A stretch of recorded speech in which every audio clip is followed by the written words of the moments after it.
Assalamualaikum warahmatullahi wabarakatuh. Alhamdulillahi rabbil alamin. Wassalatu wassalamu ala rasulillahi wa ala alihi wa sahbihi ajma'in. Allahumma inna nas'aluka ilman nafi'a wa rizqan thayyiban wa amalan mutaqabbalan.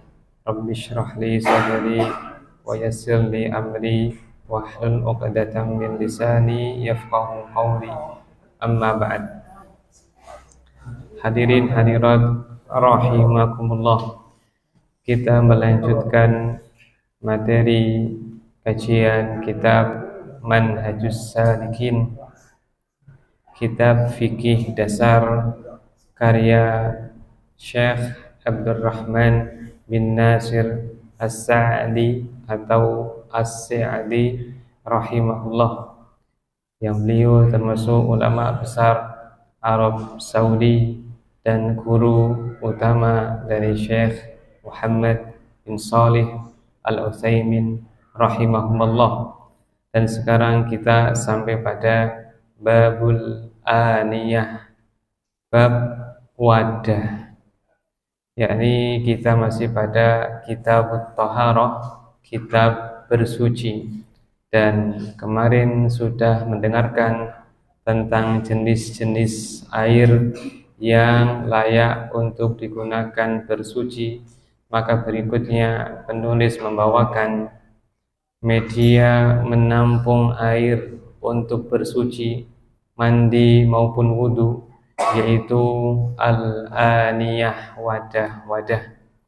Al-aniyah jamak dari ina, sebagaimana siqa jamaknya al-asqiyah.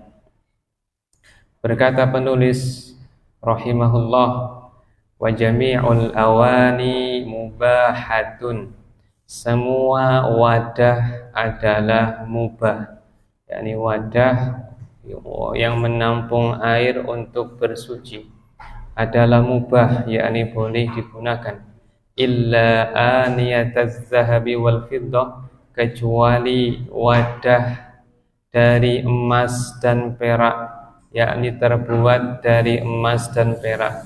Wa ma fihi syai'un minhuma, begitu pula yang mengandung campuran dari salah satu dari keduanya.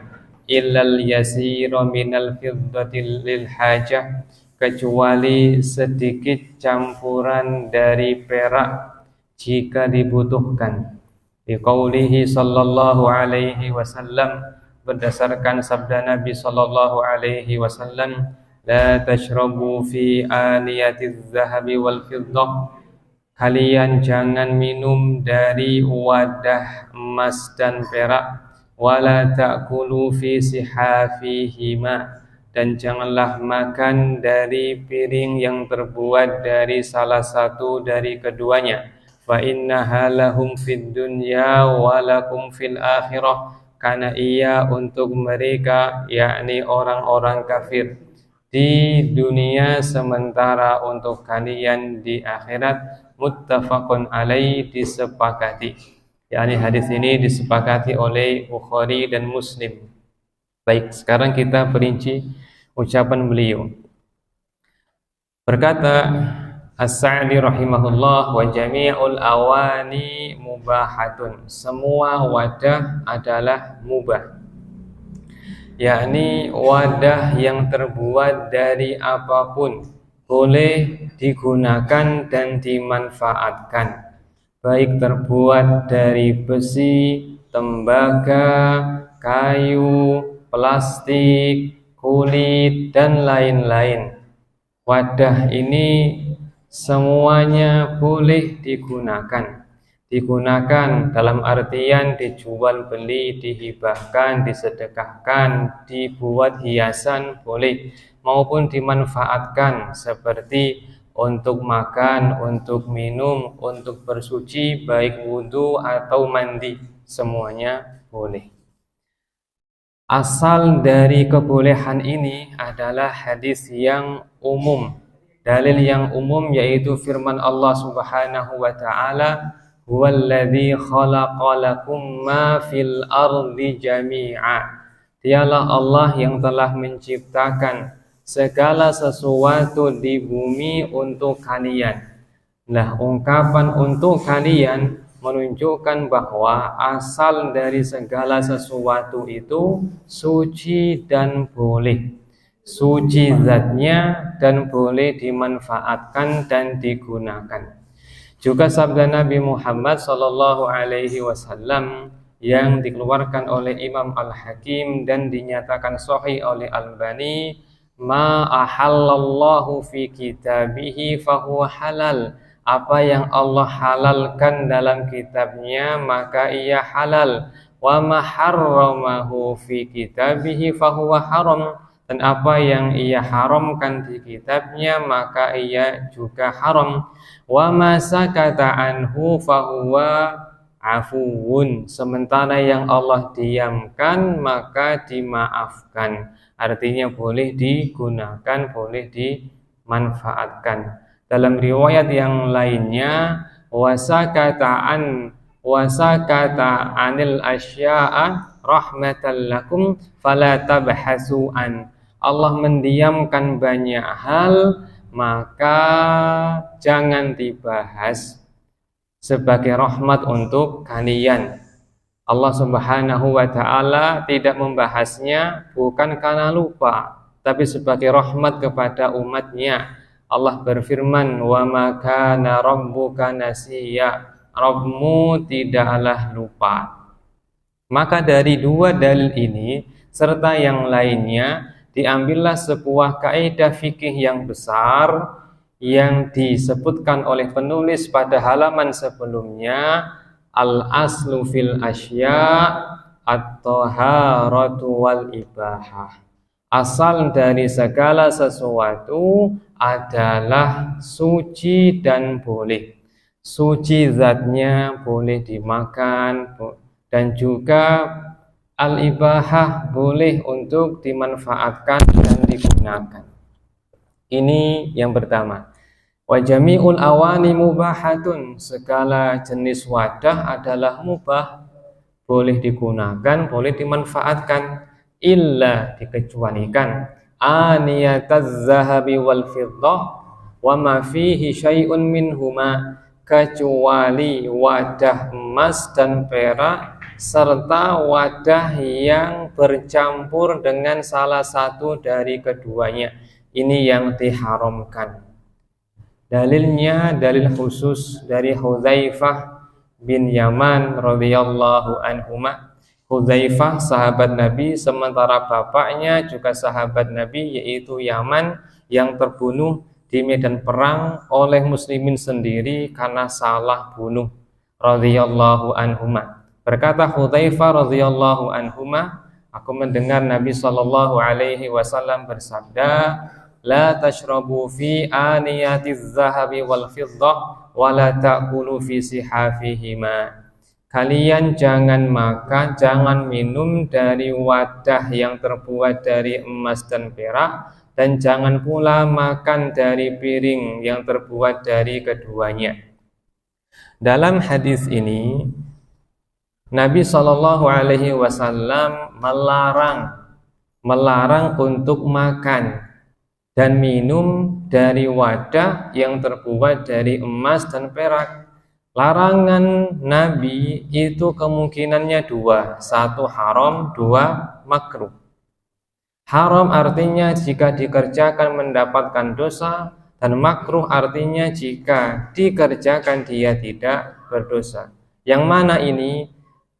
Hadis yang lainnya dalam Sahih Muslim ada ancamannya. Innalladzi yashrabu fi aniyatil fiddah innama yujarjiru fi batnihi nar jahannam. Orang yang minum dari wadah yang terbuat dari perak, maka sebenarnya dia sedang mendidihkan api jahanam di perutnya.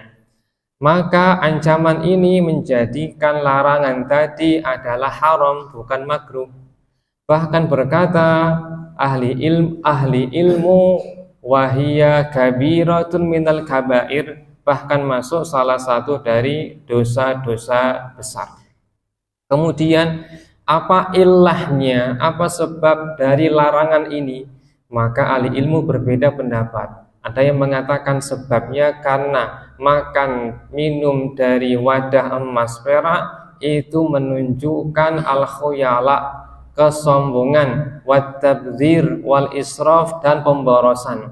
Ada yang mengatakan yang lain kasru qulubil masakin, yaitu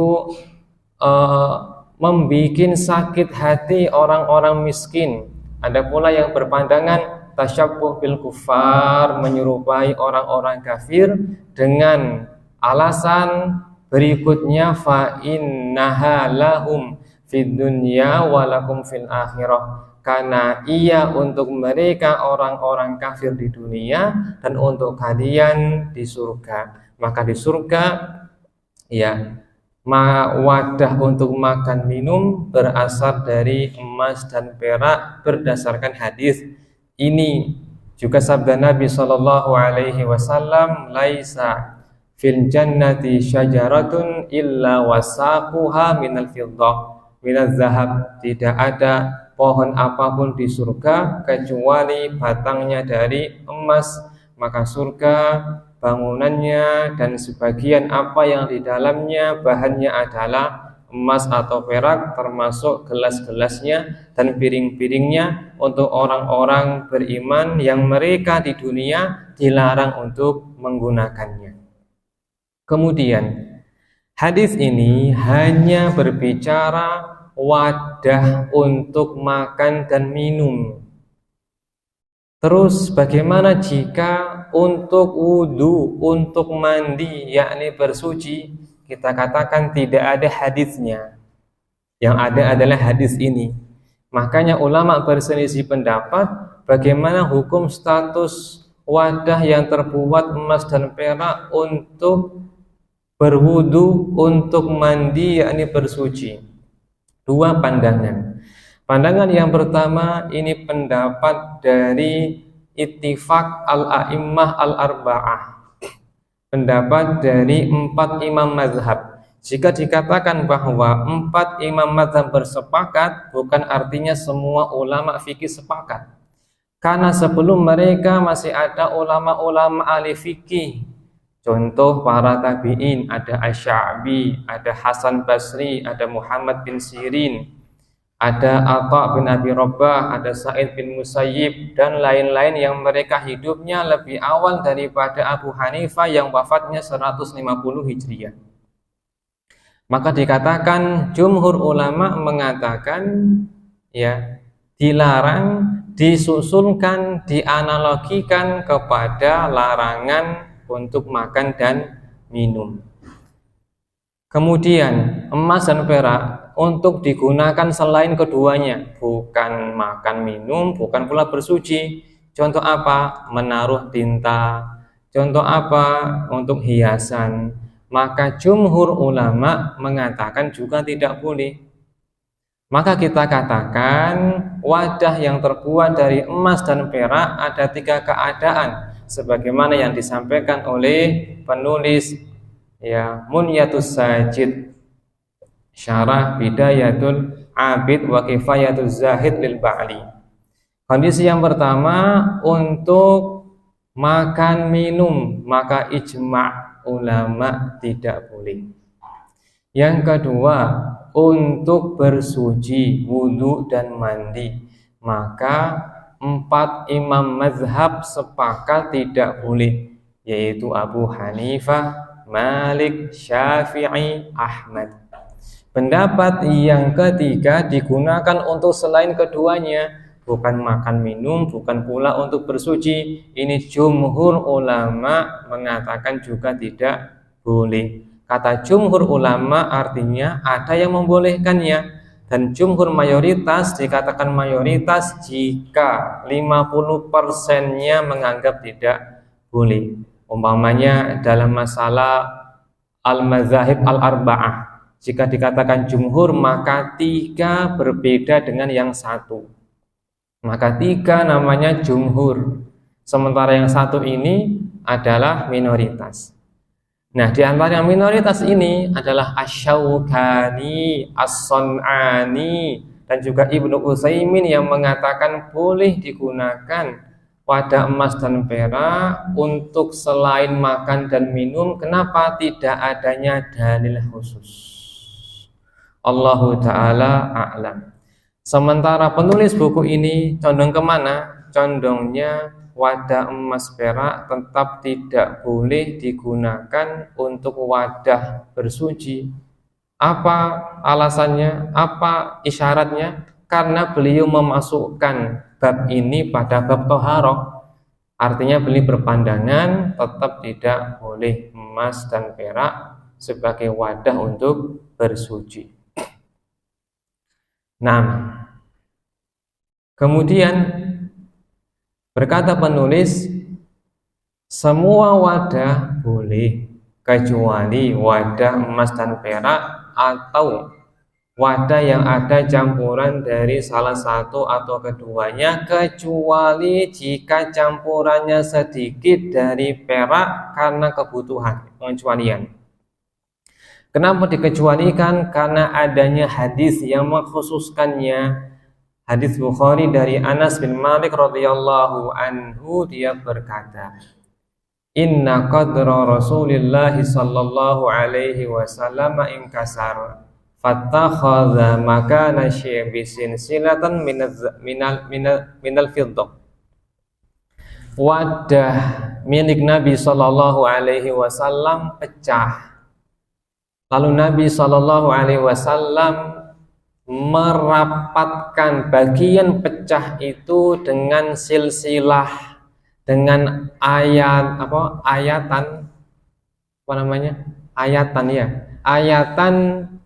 yang terbuat dari perak. Ini menunjukkan bahwasanya perak tidak mutlak dilarang untuk campuran wadah air atau semisalnya jika dibutuhkan. Adapun emas tetap pada asalnya, yakni dilarang secara mutlak. Nah, kemudian muncul permasalahan. Bagaimana dengan wadahnya, wadah miliknya orang-orang kafir? Bolehkah digunakan untuk berwudu? Bolehkah kita makan dengan wadah mereka? Jawabannya kembali kepada asal tadi. Al-aslu fil asya' at-taharatu wal ibahah. Asal segala sesuatu itu adalah suci dan boleh.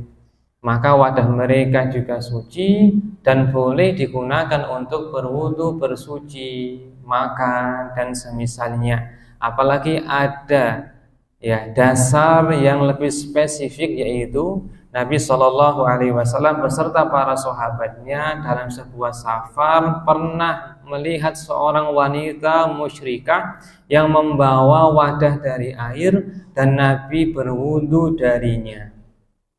Dan juga Allah Subhanahu wa Ta'ala membolehkan laki-laki Muslim untuk menikahi ahli kitab Yahudi maupun Nasara. Sementara umumnya mereka makannya sepiring atau makan bersama atau piringnya dipakai bersama atau juga mungkin bejananya bersama. Tentu ini menunjukkan bahwasanya pada asalnya wadah mereka juga suci dan boleh. Dikecualikan jika melihat oknum dari Yahudi Nasara yang tidak menjaga kesucian, maka asal dari wadah mereka najis.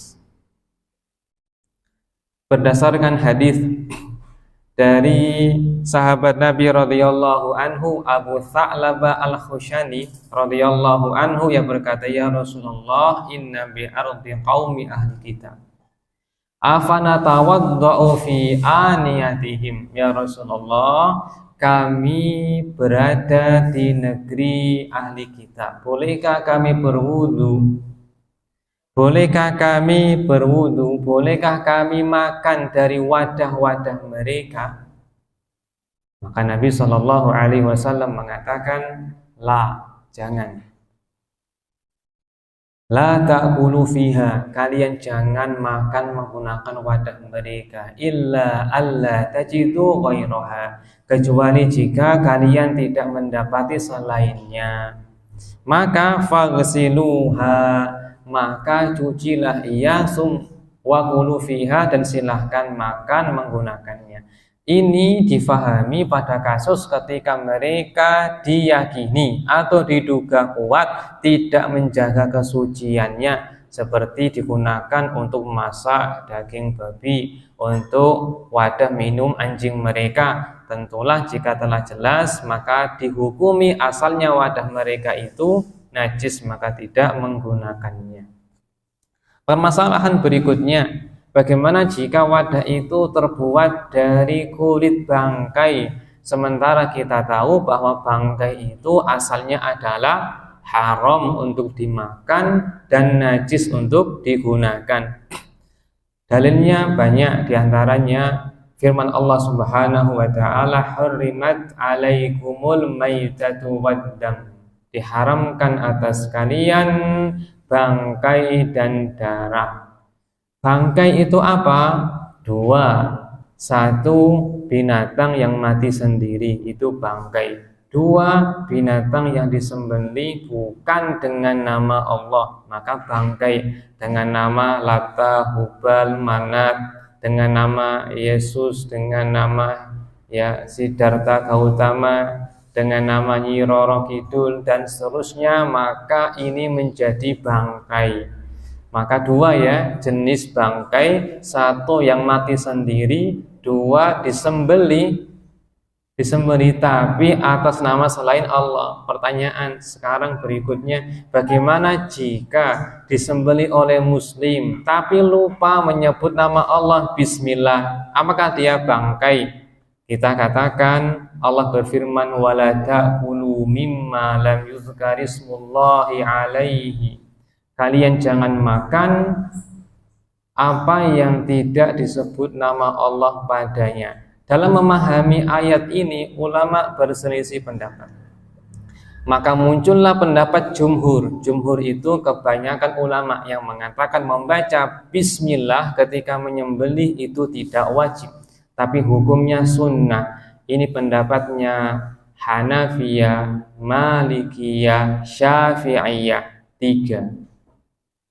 Jumhur, Hanafi, Maliki, Syafi'i. Adapun Hambali mengatakan wajib. Maka menyembelih binatang wajib membaca bismillah.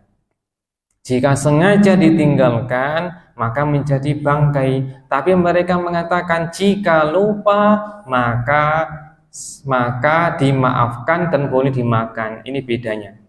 Dalam Hanabilah punya istilah wajib yang berbeda dengan rukun. Apa bedanya rukun dan wajib dalam Hanabilah? Kalau keduanya ditinggalkan dengan sengaja, sepakat sholatnya nggak sah. Contoh Fatihah rukun, sujud rukun. Contoh tasyahud awal wajib. Jika sengaja ditinggalkan nggak sah sholatnya atau rokaat itu batal. Tapi jika lupa dikerjakan untuk yang rukun maka tidak sah bagian itu. Untuk yang wajib maka dimaafkan. Contoh lupa tasyahud awal, maka dalam Hanabilah dihukumi dia meninggalkan wajib karena lupa, maka dimaafkan. Sebelum salam wajib sujud sahwi, jika itu pun lupa maka gugur dan tidak dimaafkan, sholatnya sah. Kembali kepada menyembelih, membaca bismillah menurut jumhur sunnah, menurut Hanabilah itu wajib, tapi jika lupa maka dimaafkan, tetap boleh makan dagingnya. Dan menurut sebagian kecil dari ulama Hanabilah seperti Ibnu Utsaimin rahimahullah, jika lupa membaca bismillah maka menjadi bangkai. Wahai Syekh, bukan kamu badir, sapi harganya 20 juta gara-gara tidak membaca bismillah bangkai. Kata beliau rahimahullah bahwasanya mentaati Allah itu adalah kebaikan, itu adalah pahala, dan itu bukan bagian dari tabdzir. Tapi sekali lagi ini pendapat minoritas dari minoritas. Karena Ibnu Utsaimin itu ya, beliau mazhabnya apa? Hambali. Bahkan beliau hafal kitab fikih Hambali yang terkenal Zadul Mustaqni fi Ikhtisaril Muqni. Dihafal. Kalau penulis buku ini juga Hambali, hafal kitab Dalilut Talib Linailil Matalib. Keduanya kitab dasar dalam mazhab Hambali. Nah, kembali kepada wadah yang terbuat dari kulit bangkai. Maka kita katakan bahwasanya pada asalnya diperbolehkan. Lalu ada hadis lain yang menguatkannya, yaitu sabda Nabi sallallahu alaihi wasallam, kullu ihabin tubigo faqat tahur. Kulit manapun yang disamak maka dia menjadi suci. Bangkai itu kan najis, sepakat ya, bangkai itu najis. Bagaimana jika kulitnya dimanfaatkan jadi wadah untuk minum, untuk makan, untuk bersuci? Maka Nabi Shallallahu Alaihi Wasallam mengatakan, kullu ihabin tubigha faqad tahur. Hadis Bukhari dari Abu Hurairah radhiyallahu anhu. Setiap ya kulit yang disamak maka dia menjadi suci. Apa itu disamak? Kulit tersebut dibersihkan kotorannya dengan alat tertentu atau alat yang dikenal, lalu dia dikeringkan di terik matahari atau yang lainnya, maka ia menjadi suci dengan sebab terik matahari tersebut. Hadis Aisyah radhiyallahu anha, ia bercerita, Nabi Shallallahu Alaihi Wasallam melewati seekor bangkai kambing. Kemudian Nabi Shallallahu Alaihi Wasallam bersabda, halla intafa'tum bijintiha, tidakkah kalian memanfaatkan kulitnya? Berkata mereka, ya Rasulullah, innaha mayyitah, dia bangkai. Maka Nabi mengatakan, innama haruma akluha, yang diharamkan itu memakannya. Artinya kalau kalian memanfaatkan kulitnya boleh. Dari sini maka dikatakan bahwa wadah untuk bersuci maupun makan minum boleh terbuat dari kulit. Dan Nabi Shallallahu Alaihi Wasallam dalam hadis Anas bin Malik radhiyallahu anhu pernah berwudu dari idawah. Idawah adalah wadah yang terbuat dari kulit untuk berwudu. Kata Anas bin Malik radhiyallahu anhu, kana Nabiyyu sallallahu alaihi wasallam kharaja ilal khala. Rasulullah sallallahu alaihi wasallam pernah pergi menuju tempat buang hajat. Fa ahmilu ana wa ghulamun nahwi idawatan min ma wa anazah. Maka aku beserta bocah yang seusia denganku membawakan untuk Nabi idawah berisi air serta anazah tongkat, fayastanji bin ma, beliau istinja yakni cebok dengan air, menunjukkan bahwasanya Nabi Shallallahu Alaihi Wasallam menggunakan wadah dari kulit untuk bersuci. Gambaran umum kondisi zaman dahulu. Kalau sekarang serba instan, minuman dibotolin di plastik ya, gelas dan sebagainya, wudu tinggal di keran diputar, banyak kemudahan. Zaman dahulu nggak semacam itu. Pertama ya, sumur itu sedikit. Yang kedua, rumah mereka itu tidak punya khala. Khala adalah makanu qada'il hajah, tempat buang hajat, tidak punya. Sehingga mereka jika ingin buang hajat, maka mereka pun keluar ke fadha, tempat yang padang pasir yang luas. Dan biasanya mereka keluarnya itu di siang hari ketika orang-orang qailulah, atau di malam hari pada isya ketika gelap kondisinya. Maka mereka biasa kalau bersuci menggunakan batu. Kadang mereka bawa air atau dibawakan air. Maka Nabi terkesan ketika Ada yang membawakan air. Nabi ketika buang hajat tiba-tiba ready wadah berisi air. Man wada'a hadza? Siapa yang meletakkan ini? Maka dikatakan Ibnu Abbas. Maka Nabi mendoakannya, Allahumma faqihhu fiddin, ya Allah pintarkan dia, fahamkan dia dalam agama. Berkata Umaymah bintu Ruqayyah. Umaymah bintu Ruqayyah nampaknya bintu Rasulullah sallallahu alaihi wasallam. Umaymah cucu Ruqayyah putri Rasulullah sallallahu alaihi wasallam. Dia bercerita, Nabi sallallahu alaihi wasallam memiliki wadah yang terbuat dari kayu yang terletak di bawah ranjangnya, tahta saririhi yabulu fihi bilail, yang beliau kencing di dalamnya di malam hari. Sehingga nanti ketika pagi hari dibuang, tapi malam harinya karena pengennya simpel diwadahi di sana. Kesimpulannya bahwasanya boleh menggunakan wadah yang terbuat dari kulit.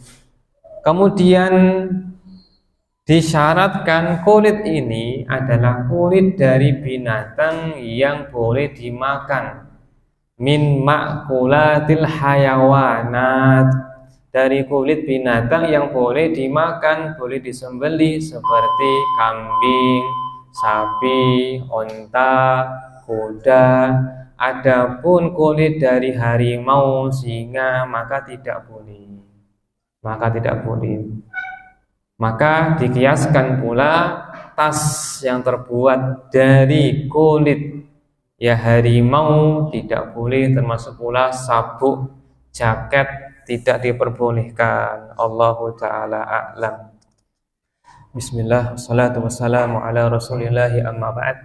Kesimpulannya bahwa pada asalnya wadah apapun boleh digunakan dan suci, baik terbuat dari tembaga, besi, plastik, kayu, kulit, dan lain-lain, kecuali jika bahannya dari emas dan perak atau campuran dari keduanya, dikecualikan sedikit campuran perak jika dibutuhkan. Allahu ta'ala a'lam. Nah, jika ada pertanyaan persilahkan. Gitu. Negara yang paling musim kan ada mangsal dari buang, kalau di tropis ada banyak dari sepatu itu kan bisa bekas, sepatu dari kulit buaya. Nah, penulis buku Fikih Muyassar. Fikih Muyassar adalah fikih yang disusun oleh kumpulan ulama resmi di bawah Kementerian Arab Saudi. Mereka berkata dalam buku ini ya, bahwa kulit dari binatang yang haram dimakan maka tidak suci dengan disamak, maka tidak boleh digunakan untuk wadah maupun yang lebih daripada wadah, untuk pakaian, untuk jaket, untuk sepatu dan lain-lain. Beruang itu halal ataukah haram? Beruang. Kalau halal boleh kulitnya, kalau haram tidak boleh.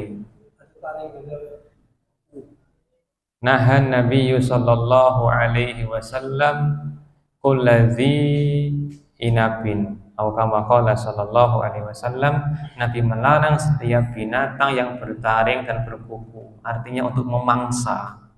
Kayak kucing itu kan memangsa dengan taringnya, maka dia tidak boleh dimakan. Demikian Allah. Kemudian gimana hasil jual belinya?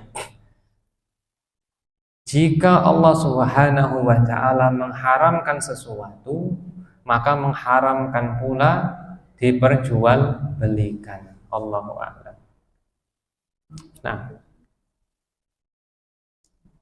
silakan yang lain. Nggih, monggo. Kulit krokodil ya. Gimana hukum menggunakan kulit krokodil, buaya? Naam, buaya itu hidupnya di air ataukah di darat? Ada kaidah, setiap binatang yang hidupnya di air maka dia halal, apapun itu, meskipun putri duyung.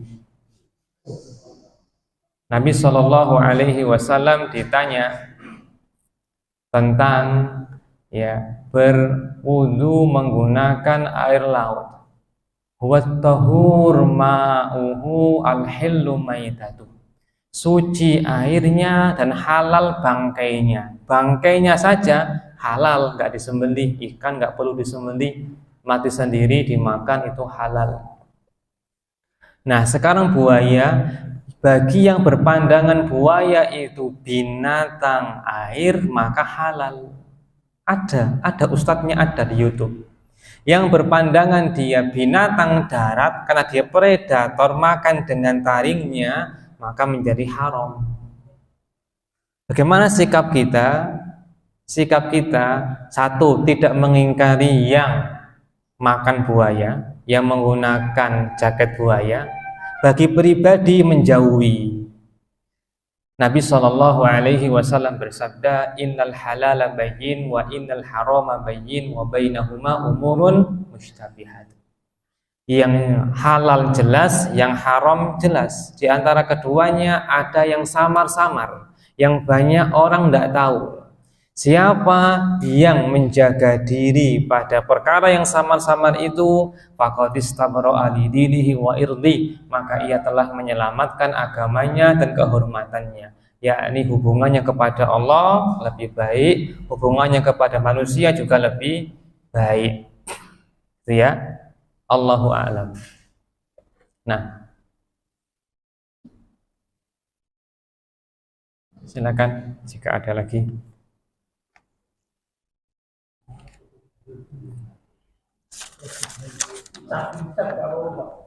Ada yang bertanya, apa hukum jualan burung jadi usahanya? Kita beli burung kecil, kita rawat, sudah besar, bisa ngoceh, lalu kita jual. Jazakallahu khairan. Allah Subhanahu wa ta'ala berfirman, wa anzalna 'alaikumul manna wassalwa.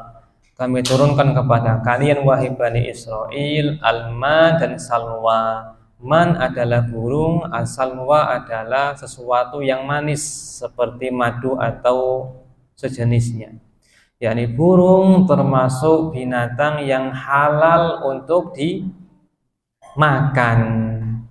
disembelih, dimakan, dimasak, hukumnya halal. Sebagaimana Allah menghalalkannya bagi Bani Israel. Kemudian yang kedua, burung ini boleh dikurung untuk dibuat hiasan atau kesenangan, sebagaimana Nabi Shallallahu Alaihi Wasallam tidak menyalahkan Umair, ya Aba Umair ma fa'alan Nughair. Nabi pernah mengunjungi si kecil Umair, adiknya Anas bin Malik, ketika sedih karena meninggalnya burungnya. Nabi mencandainya, wahai Abu Umair, di mana si burung Nughair? Dan Nabi tidak menyinggung dia mengurungnya, menunjukkan boleh untuk mengurung burung untuk sebuah tujuan, asal diberikan haknya. Apa haknya? Tidak disakiti. Kedua, dikasih makan. Jika disakiti dan tidak dikasih makan, maka ancamannya neraka. Nabi Shallallahu Alaihi Wasallam bersabda, "Udzibat imro'atun fi hirratin sajadatha hatta matat fatakhalat fiha an-nar." Ada seorang wanita yang disiksa gara-gara seekor kucing yang ia kurung sampai mati. Tidak ia beri makan, tidak pula ia lepaskan untuk mencari makan sendiri. Kemudian, maka jual beli burung hukumnya boleh. Hukumnya boleh. Allahu ta'ala a'lam. Nah. Mana ada nanya di YouTube. Nah. Mana itu? Yang mana? Apa? Oh, bekecot. Bekicot ya. Kan itu kan banyak dimakan orang. Bagaimana dulu itu kan dari sebelah dan itu kan tidak beredar apa sama dengan belalang apa itu tidak. Nah, bekicot. Gitu. Apa hukum makan bekicot? Baik, pertama, bekicot ini binatang air ataukah darat? Binatang apa? Binatang darat. Baik, darat ya. Yang kedua, asal dari binatang itu halal ataukah haram? Halal. Tadi ya ayatnya. Huwallazi khalaqalakum ma fil ardi jami'a. Dialah Allah yang telah menciptakan segala yang di bumi untuk kalian. Kata As-Sa'di rahimahullah, al-aslu fil asya' at-taharatu wal ibahah. Asal dari segala sesuatu itu adalah halal, boleh, suci. Kemudian berikutnya, kecuali jika ada dalil yang mengharamkannya. Kita punya dalil yang lain, yaitu yang berbunyi wa yuharrimu alaihimul khaba'ith. Di antara sifat syariat Nabi Shallallahu Alaihi Wasallam dalam Al-Quran adalah Allah menghalalkan untuk mereka yang baik-baik dan mengharamkan untuk mereka yang buruk-buruk. Maka dua pandangan, bagi yang memandang itu baik, maksudnya dia nggak jijik, maka halal. Bagi yang memandang itu jijik, maka silakan makan yang lain. Artinya semacam ini jangan menjadi perkara yang kaku. Kita luwes ya, kita luwes. Bagi yang merasa jijik nggak makan silakan, tapi jangan mengharamkan orang lain yang tidak sama dengan kita, karena selera itu berbeda-beda, laki-laki punya selera. Allahu a'lam. Nah, kenapa? Kalau misalnya mau memberikan istri, Nah, mencoba. Ya, mencoba. Iya, mudah-mudahan tidak mengapa. Innamal a'malu binniyat, amal tergantung niatnya, bukan untuk memakai, tapi untuk memastikan dia nanti nggak kecewa ketika di rumah. Inna Allahu a'lam. Nah, silakan. Diana pernah melihat film tentang kerajaan itu untuk alat makannya itu terbuat dari emas untuk melindungi rajanya. Jadi alat makannya ini dari emas karena emas ini tuh bisa mendeteksi racun. Itu bagaimana ya, Ustaz? Nah, menggunakan emas untuk tujuan mendeteksi racun. Pertama, itu film yang belum dibuktikan keilmiahannya. Yang kedua, karena masih syubhat, ragu-ragu, kembali kepada asal tadi. Yaitu emas perak ini menurut jumhur ulama, kebanyakan ulama tidak boleh digunakan. Tidak boleh digunakan kecuali bagi kaum wanita. Bagi kaum wanita. Allahu a'lam. Nah, gimana? Ibu, ada tanya ibu? Ibu? Makan belalang. Baik, belalang tidak disembelih ya, maka jatuhnya dia bangkai. Nabi Shallallahu Alaihi Wasallam bersabda, "Uhilla lana maitatan wa daman." Dihalalkan untuk kita dua bangkai dan dua darah. Fa'amal maitatan falhautu wal jarad. Adapun dua bangkai tersebut adalah ikan dan belalang. Ada hadis khususnya, maka dalam hal ini belalang hukumnya halal karena nas langsung dari Nabi Shallallahu Alaihi Wasallam. Allahu a'lam. Kenapa? Laron, ya. Laron itu termasuk bagian dari serangga atau zab. Zubab artinya apa? Lalat. Makna lain dari dzubab atau dzab, segala binatang kecil yang terbang, ya, yang terbang. Dari kata dzabba yadzubbu ini, kita menangkis dengan tangan, ya, dengan tangan. Nabi Shallallahu Alaihi Wasallam juga memasukkan dzab, memasukkan lebah kepada dzab dzubab. Nabi Shallallahu Alaihi Wasallam bersabda, kullu dzubabin finnar illa nahal. Semua dzubab di neraka kecuali lebah, menunjukkan lebah bagian dari dzubab tadi, yakni binatang-binatang yang kecil yang kadang kita samplok dengan tangan ketika mengganggu. Itu suci, itu suci. Mana yang menunjukkan mereka suci? Tentang lalat. Nabi Shallallahu Alaihi Wasallam bersabda, "Idza waqa'a dzubabun fi ina'i ahadikum falyaghmishu." Jika seekor lalat masuk di gelas air kalian, maka tenggelamkan lalu buang. Karena di satu sayapnya ada penyakit, di sayap yang lainnya ada penawarnya. Ini menunjukkan bahwasanya lalat itu, dzubab itu suci. Kalau ia najis, maka Nabi nggak akan menyuruh untuk menenggelamkannya.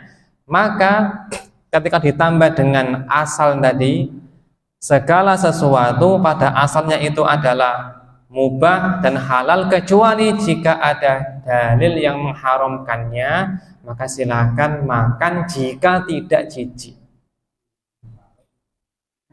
Kalau jijik jangan. Wa yuharrimu alaihimul khaba'ith, Allah mengharamkan untuk kalian yang buruk-buruk, yang jelek-jelek. Kalau anak pribadi jijik, maka anak tidak bisa makan. Tapi kalau jenengan memang bisa makan, saya tidak melarangnya. Nah, Allahu a'lam. Ada lagi, silakan.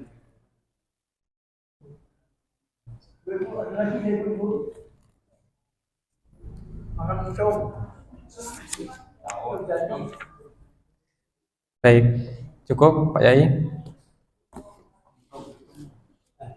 Oke, silakan.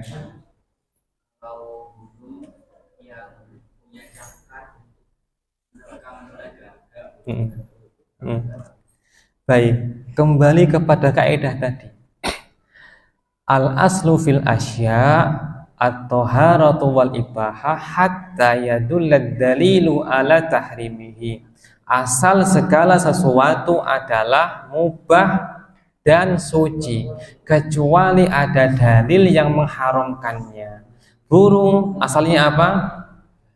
Boleh dimakan, tapi yang memiliki paruh, memiliki cakar untuk memangsa, maka dia masuk pada kekhususan dalil. Nabi Shallallahu Alaihi Wasallam melarang setiap binatang, maksudnya melarang dimakan ya, setiap binatang yang bercakar, berkuku dan bertaring, yakni untuk memangsa, ya, memangsa apa namanya, mangsanya. Allahu a'lam.